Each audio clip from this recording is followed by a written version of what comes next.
Morning students, 7th class. पिछले class में हम लोगों ने टीथ एंड टंग यानी बकल कैविटी के बारे में जाना, इसमें क्या होता है, और मेरे ख्याल से सबको समझ में आ गया होगा ये। अब हम आगे, अब जैसे न्यूट्रिशंस का हम लोग पार्ट बाय पार्ट पढ़ते जा रहे हैं, जो भी बुक में दिया टॉपिक, तो उसमें हम लोग अगले प्रोसेसिंग जो पढ़ने वाले हैं किसके बारे में, तो ग्रास ईटिंग एनिमल्स। ठीक है, nutrition in grass eating animals. तो सबसे पहले हमको ये समझना होगा कि ग्रास ईटिंग एनिमल्स में सारे नहीं आते हैं, कुछ जैसे हम लोग हैबिटेट पढ़े थे ना, ओमनीवोरस, हर्बीवोरस, कार्निवोरस, तो उसमें जो हर्बीवोरस है वो इस ग्रुप में आ जाते हैं जो ग्रास ईटिंग एनिमल्स हैं। तो ग्रास ईटिंग एनिमल्स को तुम अक्सर देखोगे कि जैसे कौन कौन है, काऊ, बफेलो, ये सब आते हैं। और भी तुम्हारे हैं, जैसे सर्च करोगे तो बहुत सारे और भी सर्च करके रखना कि कौन कौन से हैं। जिराफ भी आते हैं, 5-6 एनिमल्स हैं जो ग्रास ईटिंग मतलब करते हैं वो। तो वो ग्रास को देखोगे ईटिंग करने वाले, जैसे गाय या भैंस जब भी बैठे होते हैं तो भी उनके माउथ हमेशा चलते रहते हैं, देखोगे अक्सर कि च्यूइंग करते रहते हैं, हमेशा च्यूइंग करते रहते हैं। तो इसको हिंदी में क्या कहते हैं, जुगाली करना, जो अक्सर होते हैं जुगाली करते रहते हैं, माउथ से हमेशा मुंह चलता है, चाहे वो भोजन सामने हो या ना हो, उनके मुंह हमेशा चलते रहते हैं। तो ये क्या है, तो ऐसे जो एनिमल जो ग्रास ईटिंग करते हैं, तो जो च्यूइंग करते हैं, जैसे उसको खाना नहीं रहने के बाद भी इस तरह से चबाते रहते हैं, तो इस तरह के एनिमल्स को हम लोग क्या कहते हैं, रूमिनेंट्स। ठीक है, तो क्यों, वो जैसे ग्रास जो होता है, जैसे ग्रास को गाय या भैंस या जब देखोगे कि फील्ड में जब वो चलते रहते हैं तो ग्रास को खाते हैं, तो ग्रास को खाते हैं तो क्या करते हैं, कट करते हैं। ठीक है, वो अपने टीथ से उसको कट करके सीधे सॉलो कर जाते हैं, वो चबाते नहीं हैं उस समय। पहले क्या करते हैं, वो ग्रास को कट करते हैं और सीधे माउथ में डाल के उसको सॉलो कर जाते हैं, वो सीधे उनके पेट में चला जाता है। क्लियर। और जो पेट में चला जाता है उसके बाद ये फिर से वापस माउथ में आता है। ठीक है, वहाँ स्टोर होता रहता है, इसके स्टमक में स्टोर हो गया, वो कट के स्टोर हो गया, उसके बाद फिर वो वहाँ पर स्टोरिंग होता गया, उसके बाद वो वापस से माउथ में आता है, जो छोटे छोटे टुकड़े में बार बार उसके माउथ में आता है और वो उसको च्यू करता रहता है, चबाता रहता है। ठीक है, तो इस प्रोसेसिंग से वो लगातार च्यू करता रहता है। ठीक है, उसके बाद वो डाइजेस्ट होता है, फिर से पेट में जाता है, स्टमक में, फिर वहाँ डाइजेस्टिव जूस काम करते हैं और वो उसका फुली डाइजेशन स्टमक में, इंटेस्टाइन में हो जाता है। ठीक है, तो ये प्रोसेसिंग 1 बाय 1 कैसे कैसे होता है, अभी इसको हम लोग पढ़ेंगे। ठीक है, तो सबसे पहले तो ये कि ग्रास ईटिंग एनिमल्स जो ग्रास खाते हैं उसमें सेल्यूलोज बहुत ही पाया जाता है, बहुत मात्रा में, जिसका डाइजेशन करने में थोड़ा समय लगता है।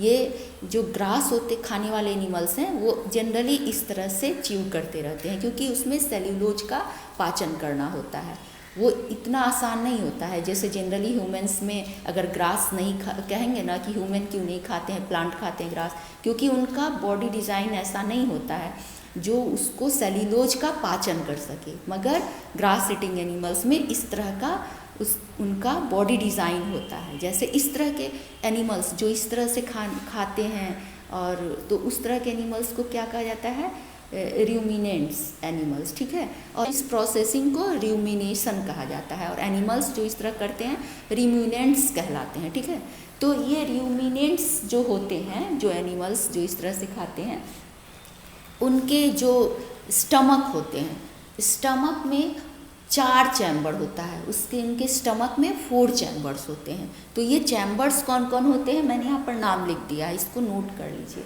ठीक है, तो ये 4 चैम्बर, फर्स्ट चैम्बर क्या है, र्यूमेन।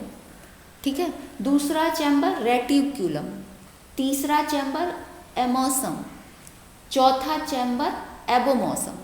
ठीक है, ये 4 चैम्बर हैं जो आपके बुक्स में भी दिए हुए हैं।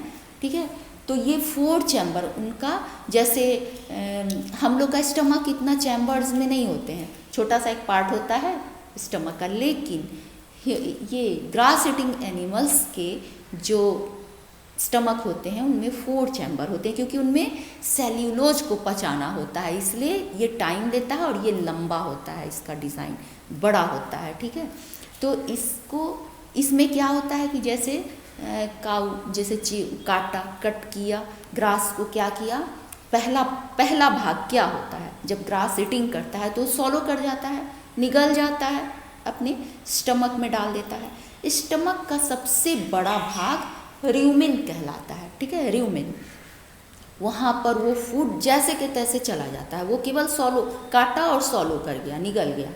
ठीक है, वहाँ पर वो स्टोर हो रहा है। ठीक, अब वहाँ पर स्टोर हो रहा है, उसके बाद वहाँ पर क्या होता है, कुछ बैक्टीरियाज होते हैं, एंजाइम्स, या फूड का जो हर जगह जहाँ भी खाना होता है तो वहाँ पर कुछ एंजाइम सिक्रीट करते हैं, उसको पचाने का काम करते हैं। तो वहाँ भी ह्यूमन में कुछ एंजाइम्स जो होते हैं सिक्रीट होने लगते हैं, कुछ बैक्टीरियाज भी होते हैं जो डिग्रेड करते हैं, उसको ब्रेक डाउन करने का काम करते हैं भोजन को।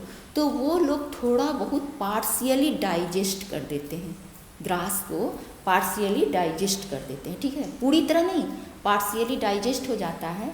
उसके बाद ये कड के रूप में तैयार हो जाता है। कैसा फॉर्म हो जाता है, कड के रूप में, इसको कड कहते हैं। जब वो कड बन जाता है, ठीक है, उसमें क्या होता है, उसके बाद ये क्या होता है, कड बन गया, कड बन जाता है, उसके बाद ये फिर से माउथ में आ जाता है, माउथ में आने लगता है। ठीक है, वो कड के रूप में बन गया, उसमें वो थोड़ा सा पार्शियली ब्रेक डाउन हो जाता है, जैसे छोटे छोटे टुकड़े में वापस वो फिर से माउथ में आता है और उसको वो च्यू करते रहते हैं। वहाँ पर जब च्यूइंग हो जाता है, खूब अच्छी तरह वो च्यू कर लेती है, उसके बाद फिर से वापस ये स्टमक में जाता है। ठीक है, वहाँ पर वो रेटिक्यूलम में उसका पार्शली डाइजेशन होता है।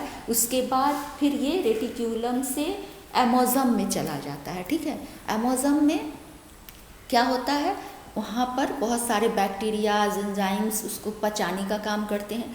तो इसमें क्या होता है कि जैसे फ्रेंडली बैक्टीरिया, जो कि जैसे हम लोग सिम्बायोटिक रिलेशन पढ़े थे, जो एक जैसे कि दोनों को एक दूसरे की ज़रूरत है, दोनों एक दूसरे पर डिपेंड रहते हैं, तो ऐसा जहाँ पर रिलेशन होता है उसको सिम्बायोटिक कहा जाता है। जैसे इसको भी तुम्हारी ज़रूरत है और इसको भी, इसको तुमने कुछ न्यूट्रिएंट्स दिया, ये तुमको उससे न्यूट्रिएंट्स दे दिया। जैसे ग्रीन प्लांट्स होते हैं तो बहुत ऐसे कवक होते हैं जिसमें ये क्लोरोफिल नहीं होता है, तो वो अपने फूड के लिए ग्रीन प्लांट पर डिपेंड रहते हैं।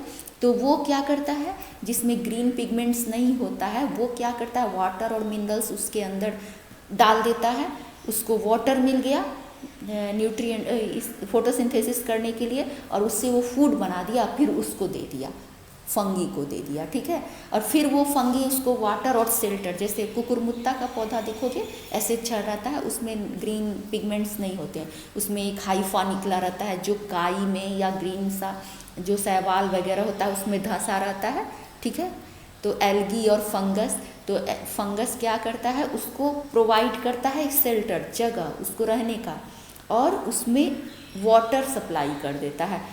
जो फोटोसिंथेसिस के लिए वाटर चाहिए तो उसको कहाँ से आएगा, तो ये फंगस दे देता है, और वो उससे क्या करता है, फोटोसिंथेसिस करता है, उसका फूड बन जाता है, फिर वो उसको सप्लाई कर देता है, दोनों एक दूसरे का काम कर देता है। तो इस तरह के रिलेशन को सिम्बायोटिक रिलेशन कहते हैं, जो कि ये ग्रास ईटिंग एनिमल्स के स्टमक में ऐसा ही होता है। जैसे वो फूड गया तो इसी तरह कुछ माइक्रो ऑर्गेनिज्म उनके स्टमक में होते हैं, जिसको ये फूड जो जाता है उसको न्यूट्रिएंट्स मिलता है, और उस न्यूट्रिएंट से ये एनिमल्स को न्यूट्रिएंट्स देते हैं। तो दोनों एक दूसरे का पूरक होता है। ठीक है, जैसे रूमिनेंट्स जो है सप्लाई करते हैं एमिनो एसिड टू माइक्रोब्स, और माइक्रोब्स उस एसिड से प्रोटीन बना देता है, तो एक दूसरे का काम कर दिया।